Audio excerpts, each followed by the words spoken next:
Sir मेरा सपना है कि मैं सरकारी नौकरी लूं और ना अपने लिए अपने परिवार के लिए घर बनाऊं। बहुत संघर्ष किया, मेरे पापा मजदूरी करते थे।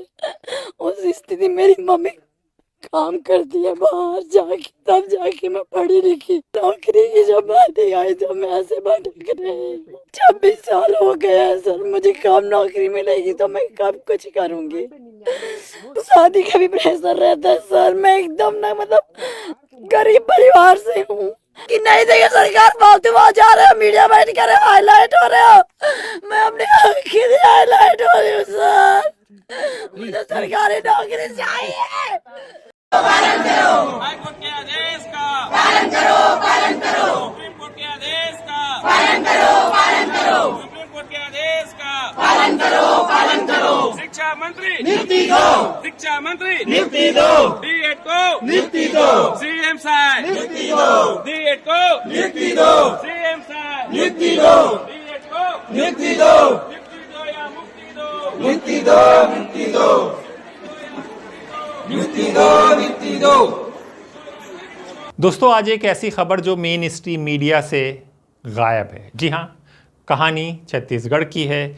छत्तीसगढ़ में इस बार बीजेपी की सरकार है तो खबरें वहाँ से आनी बंद हो गई हैं और सब कुछ वहाँ पर बेहतरीन और बढ़िया दिखाया जा रहा है। जी हाँ, छत्तीसगढ़ की राजधानी रायपुर का एक कोना, जहाँ लोकतंत्र की सबसे बड़ी परीक्षा चल रही है। नाम है तूता धरना स्थल। यहाँ पिछले 100 दिनों से ज़्यादा समय से बैठे हैं वो युवा जिन्होंने किताबों में संविधान पढ़ा, लेकिन आज उसी संविधान से अपना हक मांगने के लिए सड़कों पर उतरना पड़ा। पालन करो, हाईकोर्ट के आदेश का पालन करो, पालन करो, सुप्रीम कोर्ट के आदेश का पालन करो, पालन करो, सुप्रीम कोर्ट के आदेश का पालन करो, पालन करो। शिक्षा मंत्री नियुक्ति दो, शिक्षा मंत्री नियुक्ति दो, डीएड को नियुक्ति दो, सीएम साहब नियुक्ति दो, डीएड को नियुक्ति दो, सीएम साहब नियुक्ति दो, डीएड को नियुक्ति दो, नियुक्ति दो या मुक्ति दो, नियुक्ति दो, मुक्ति दो, नियुक्ति दो, नियुक्ति दो। नमस्कार, मेरा नाम हैदर अब्बास नकवी है और आप लोग मुझको इस वक्त दा स्वतंत्र पर देख रहे हैं। ये कहानी है 2300 डीएड चयनित अभियात्रियों की, जो कोई खैरात नहीं बल्कि अपना वो हक मांग रहे हैं जिसे अदालतें भी सही ठहरा रही हैं। बताया जाता है कि 2023 में सहायक शिक्षा भर्ती प्रक्रिया में चयन के बाद भी इन अभियार्थियों की नियुक्ति अब तक अधर में लटकी है। हाई कोर्ट और सुप्रीम कोर्ट के आदेशों के बावजूद नियुक्ति की फाइल आगे नहीं बढ़ रही है और यहीं से शुरू होता है संघर्ष। संघर्ष के दृश्य भूख हड़ताल, जल सत्याग्रह, मुंडन, दंडवत यात्रा, यहाँ तक कि अंगारों पर चलकर विरोध, ये दृश्य रूह कपा देते हैं। मैं सरकार से विनती करती हूँ कि मुझे जल्दी नियुक्ति दे। सर मेरा सपना है कि मैं सरकारी नौकरी लूं और ना अपने लिए अपने परिवार के लिए घर बनाऊं। बहुत संघर्ष किया, मेरे पापा मजदूरी करते थे। उस स्थिति मेरी मम्मी काम करती है बाहर जाके, तब जाके मैं पढ़ी लिखी।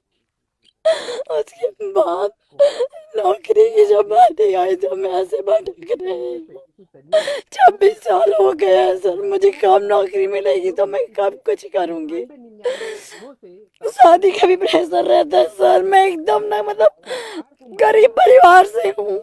मेरा सपना है सर कि मैं ना सरकारी नौकरी लगूं, आत्मनिर्भर बनूं, अपने घर के लिए कुछ करूं, पर ना और इसी उम्मीद के साथ ना लगभग 100 दिन से मैं तूता धरने स्थल पर बैठी हूं। जल्दी नियुक्ति दे सरकार।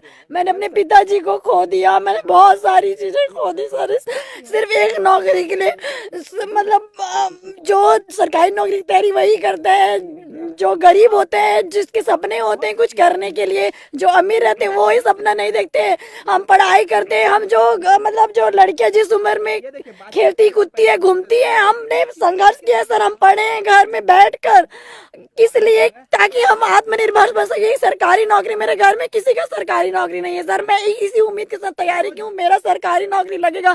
बोलते हैं सर कि घर में किसी एक की सरकारी नौकरी होती ना, उसकी मतलब आगे की पीढ़ियां ना मतलब सुरक्षित हो जाती। बस वही करना चाहती हूँ सर। और जो मेरे अभी मेरे भैया हैं, मेरी मम्मी है, हैं, उनके लिए मैं कुछ करना चाहती हूँ, पर मैं कब करूँगी? सरकार कब मुझे नियुक्ति देगी और मैं क्या मुँह लेके घर जाऊँगी? मैं ना सर, मैं नहीं निकलूंगी जब तक ना नियुक्ति आदेश या सरकार मुझसे आगे नहीं मिलेगी ना।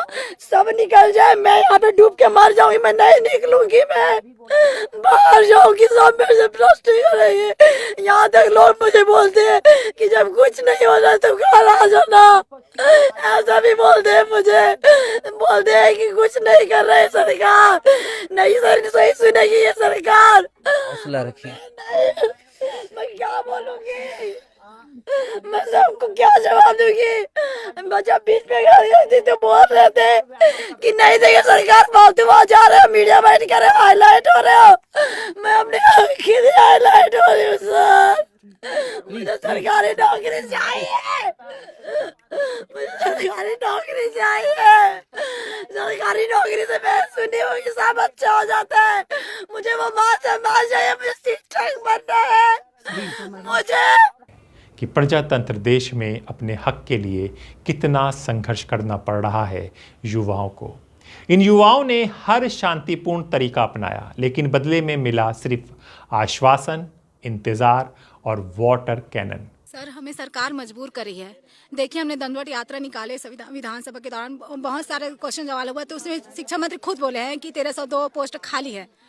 तो खाली है तो हमें नियुक्ति क्यों नहीं मिल रही है सर? जब हम सुप्रीम कोर्ट, हाई कोर्ट सबसे जीत के आ गए, 4 दिन से बेवजह हमें जेल ले गया, वहां भी हम रहे, अनेक तरह से भीख मांगे, दंडवत निकाले, कलश यात्रा निकाले, सरकार की आंखें खोलने के लिए हमने क्या क्या नहीं किए सर। विभिन्न गतिविधियों के हाथ पांव जोड़े, सब चीज कर लिए। अब क्या बचा है सर? हमें इतना मजबूर कर रहे हैं कि हमें अब आत्मदाह करने के लिए मजबूर कर रहे हैं सर। जी हां, आंदोलन के 100 दिन हो चुके हैं। अभ्यर्थी घुटनों के बल चलकर सरकार से गुहार लगा रहे, लेकिन ये गुहार दर्द में बदल गई। कई युवाओं के घुटने छिल गए, खून बहने लगा, पैरों में फोड़े पड़ गए, फिर भी कदम नहीं रुके। हाईकोर्ट के आदेश का पालन करो, पालन करो। सुप्रीम कोर्ट के आदेश का पालन करो, पालन करो। सुप्रीम कोर्ट के आदेश का पालन करो, पालन करो। शिक्षा मंत्री नियुक्ति दो, शिक्षा मंत्री नियुक्ति दो। डीएड को नियुक्ति दो, सीएम साहब नियुक्ति दो। डीएड को नियुक्ति दो, सीएम साहब नियुक्ति दो। डीएड को नियुक्ति दो, नियुक्ति दो या मुक्ति दो, नियुक्ति दो, मुक्ति दो, नियुक्ति दो, नियुक्ति दो। जी हां, जब आवाज नहीं सुनी गई तो कुछ अभ्यर्थी तालाब में उतर गए। निवेदन करना चाहते हैं कि हमें जल्द से जल्द नियुक्ति दे और हमारे लिए जल्दी आदेश निकाले। और आज जब तक हमारे लिए कुछ ठोस कदम नहीं उठाएंगे तब तक हम यहाँ से नहीं निकलेंगे। जी, ये महिलाएं हैं और हमने देखा अभी इतनी धूप में नीचे की फर्श पूरी तरह से जल रही थी। आप 10 मिनट भी वहाँ पर नंगे पांव नहीं खड़े रह सकते, ये हालत थी, लेकिन आप आधे घंटे से ज्यादा समय तक इस देश में अपने हक के लिए जल समाधि की कोशिश की। मौके पर मौजूद लोगों ने किसी तरह उन्हें बचाया। इस दौरान रुक्मणी, मोना, संजय, कश्यप और सुधा घायल हो गए। कुछ नाम हैं जो इस संघर्ष में शामिल हुए और फिर पुलिस आई। करीब 10 अभ्यर्थियों को हिरासत में लेकर अभनपुर थाने भेज दिया गया, जहां उन पर BNSS की धाराओं में कार्रवाई कर जेल भेज दिया गया। जी हाँ, एक तस्वीर जो इस आंदोलन को पूरी कहानी कह देती है। एक अभ्यर्थी जिसने अपने पिता को खो दिया, लेकिन हिम्मत नहीं हारी, पढ़ाई की, परीक्षा पास की, फिर भी आज भी नौकरी का इंतज़ार ख़त्म नहीं हुआ। ये सिर्फ एक चेहरा नहीं बल्कि हज़ारों सपनों की आवाज़ है। सवाल उठाता है, जब अदालतें हक दे चुकी तो नियुक्ति क्यों नहीं? जब युवा शांतिपूर्ण आंदोलन कर रहे थे तो जवाब क्यों नहीं? और सबसे बड़ा सवाल, क्या सरकार के लिए ये सिर्फ एक फाइल है या हज़ारों परिवारों का भविष्य? अभ्यर्थियों की मांग भी समझिए, स्पष्ट मांग है 2300 पदों पर तत्काल नियुक्ति की जाए। उनका कहना है ये सिर्फ नौकरी का मुद्दा नहीं बल्कि आत्मसम्मान और भविष्य का सवाल है। जी हाँ, 98, 100, 101, 102 और उससे भी ज़्यादा दिन सड़क पर बैठा युवा पूछ रहा है, मेहनत की कीमत कब मिलेगी? और अगर सरकार यूं ही खामोश रही तो ये आंदोलन सिर्फ धरना नहीं रह जाएगा बल्कि लोकतंत्र के आईने में एक बड़ा सवाल बन जाएगा। जब सरकार बहरी हो जाए तो युवाओं को अपनी आवाज़ तेज़ करनी ही पड़ती है। क्या होगा? इनकी आवाज़ें सुनी जाएंगी या नहीं होगा? द स्वतंत्र आपको हर कहानी, हर युवा की कहानी दिखाता रहेगा। नमस्कार।